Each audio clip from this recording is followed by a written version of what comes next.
¿Ya iniciamos? Ya- sí, sí. Hola, Juanma. Bueno, buenas tardes a todos. Bienvenidos una vez más a Humanismo en Cali. César, bienvenido. ¿Cómo estás? Bien, hombre, bien. Aquí otra vez viéndonos para conversar. Sí, muy chévere este ejercicio que estamos haciendo de conversar. Bueno, a nuestros suscriptores los invitamos a que activen la campanita de las notificaciones en sus cuentas y por supuesto que compartan esta información, este video, este podcast con sus amigos, con la gente que sea crítica, que esté interesada en esto de pensar a Santiago de Cali desde una manera creativa, desde el ejercicio crítico. Bueno, para el día de hoy, ¿qué tenemos, César? En la última vez que hablamos, usted había hecho una pregunta muy interesante y era acerca de si la respuesta satisface mi pregunta.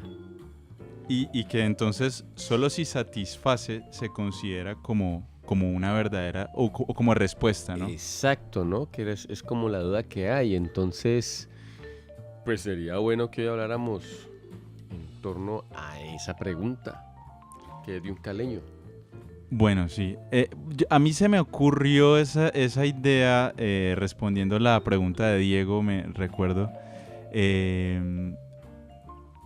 Porque me parece que es un buen ejemplo de lo que pasa, por ejemplo, con la corrupción o con el egoísmo o con la falta de, digamos, la incapacidad que tienen algunos.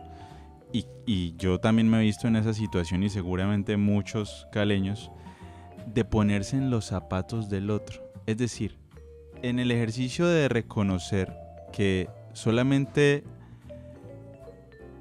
aquello que me satisfaga es respuesta, ¿sí? Desconozco un universo vasto de múltiples respuestas y de múltiples posibilidades. Eso es totalmente.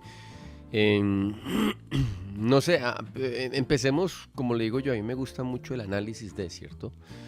Entonces uno tiene una inquietud y lanza una pregunta. Y resulta que hay alguien que te da una respuesta. Ahí empezaría una primer parte del análisis. ¿Quién da la respuesta?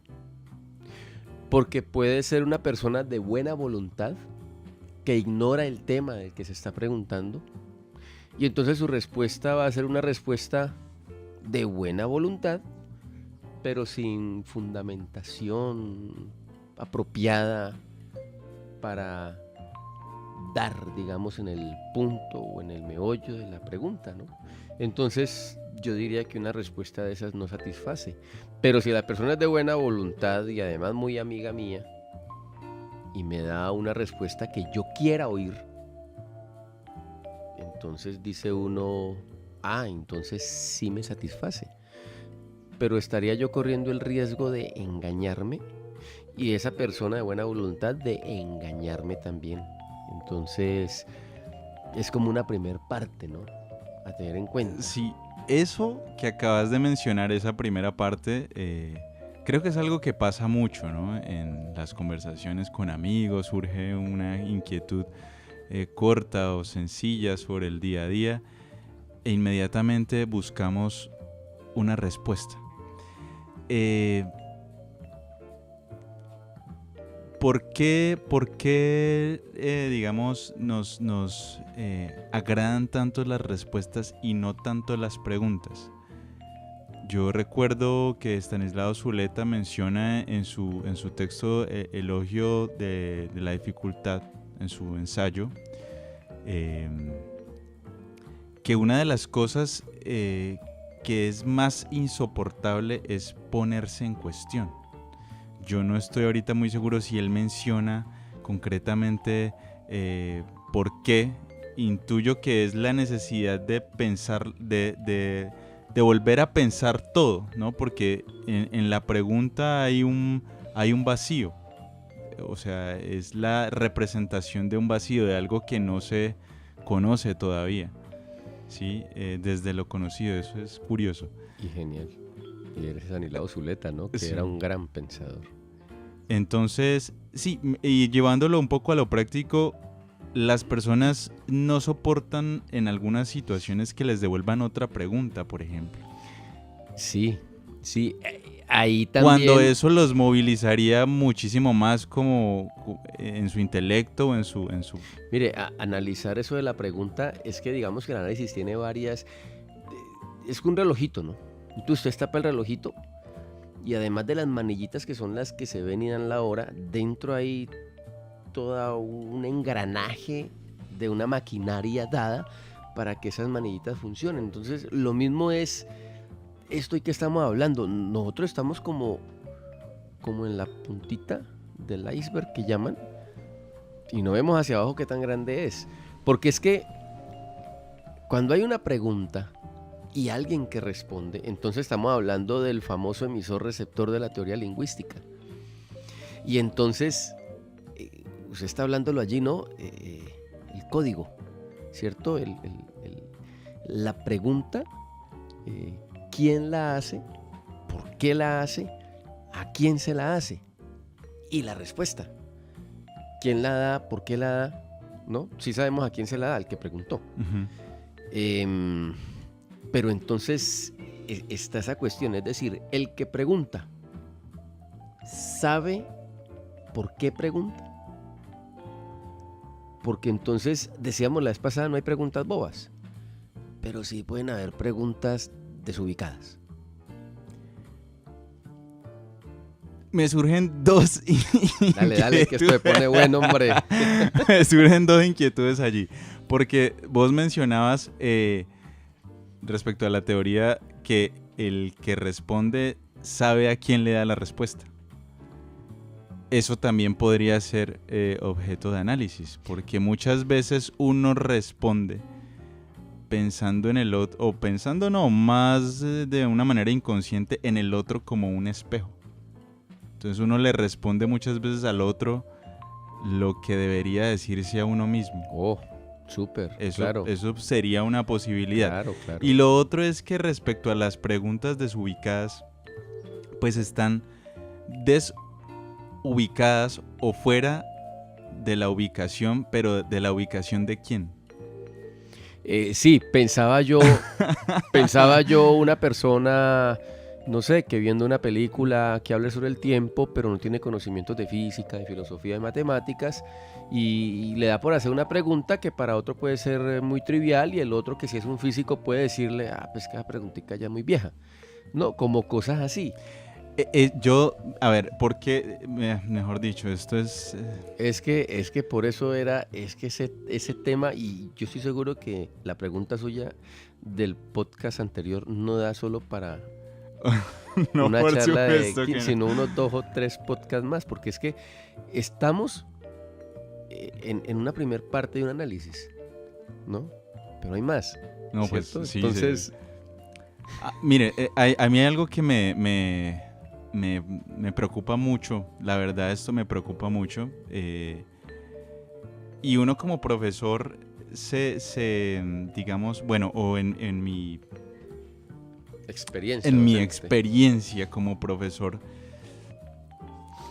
he tenido que aprender a confrontar esa parte de mí que no sé de dónde viene, pero que justamente hace eso. Y cuando digo que no sé de dónde viene es que no sé a quién se lo aprendí concretamente. Si seguramente al estar inmerso en esa cultura de no valorar la pregunta del otro, por muy familiar que me sea a mí o muy sencilla, es la pregunta del otro. Es tan válida como la que se hace el científico,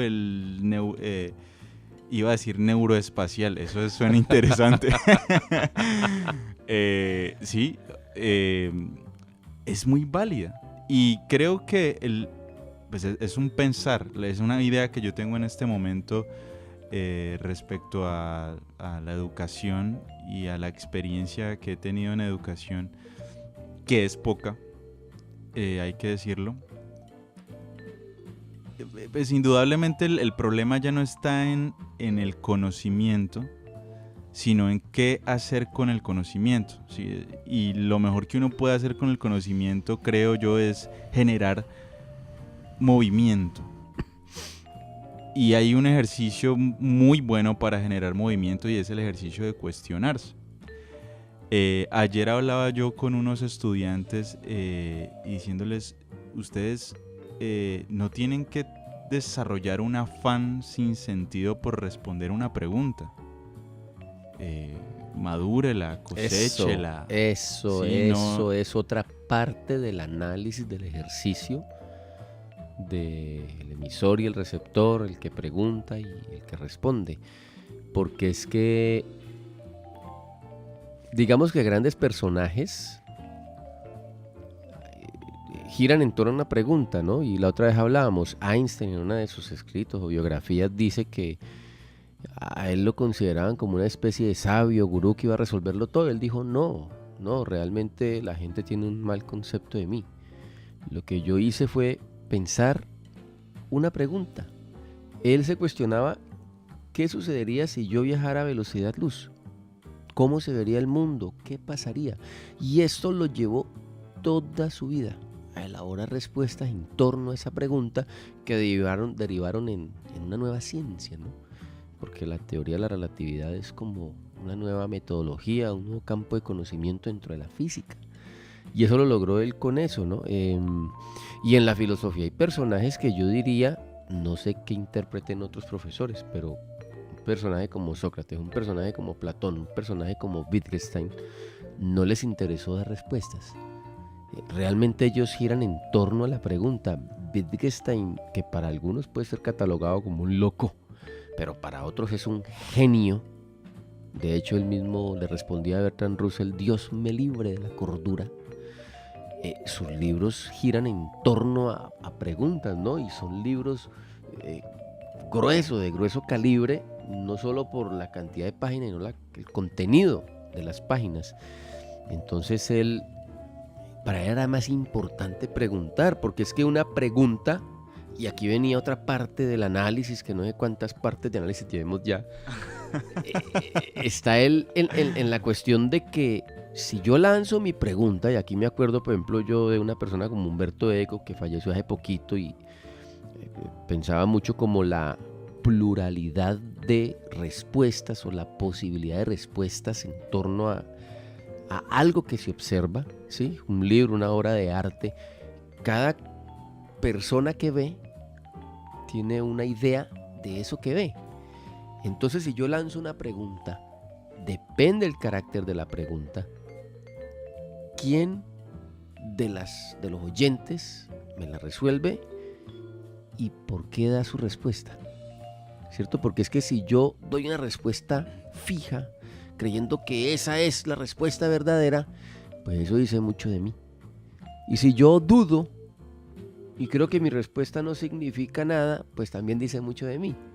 Pero si yo entiendo que existe la posibilidad de un abanico de interpretaciones posibles, pues van a haber respuestas diferentes, y puede que de las respuestas que den algunas sean válidas, otras no tan válidas, o en algunos momentos alguna será la verdadera, como decíamos la otra vez, no hay preguntas y una respuesta. Entonces, pues el tema es amplio.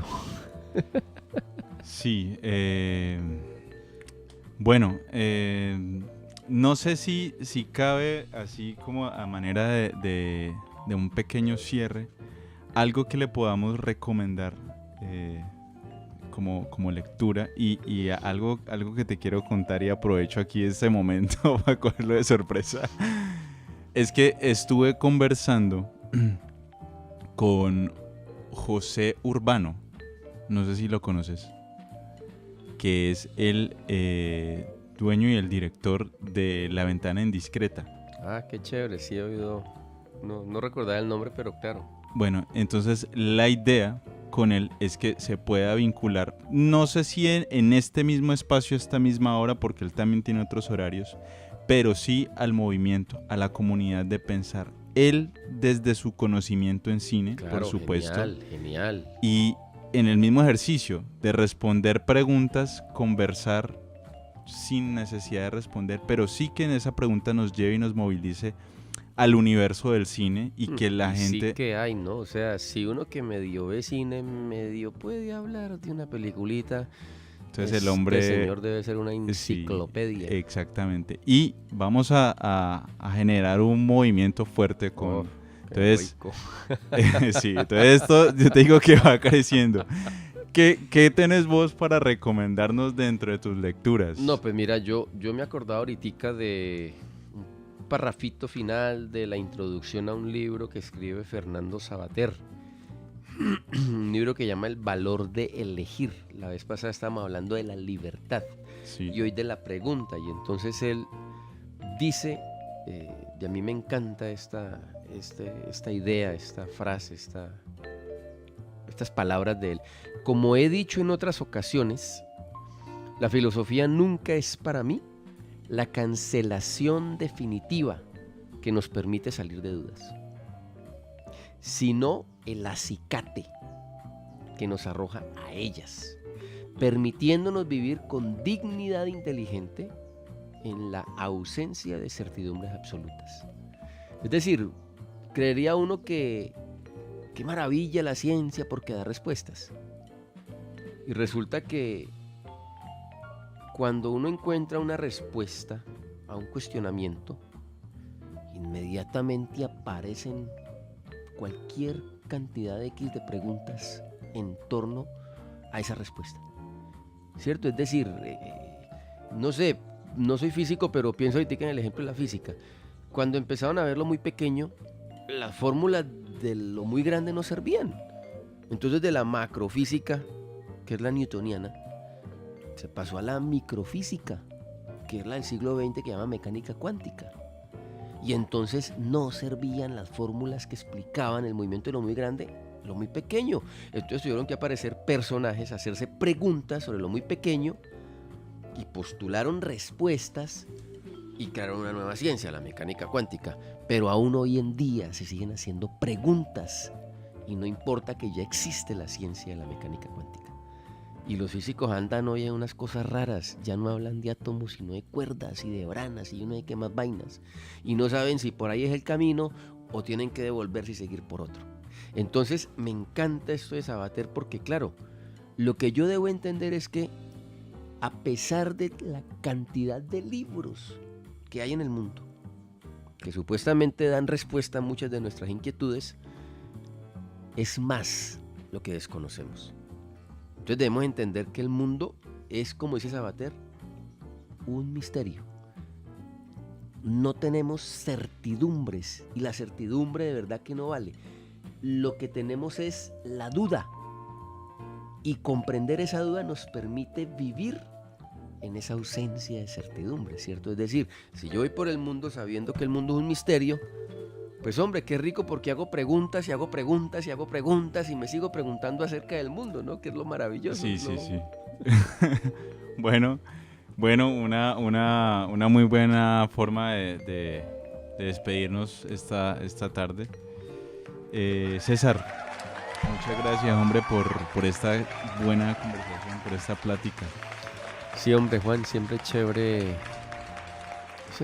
conversar y lograr darle rienda suelta a las ideas, ¿no? Que se desboquen de manera controlada.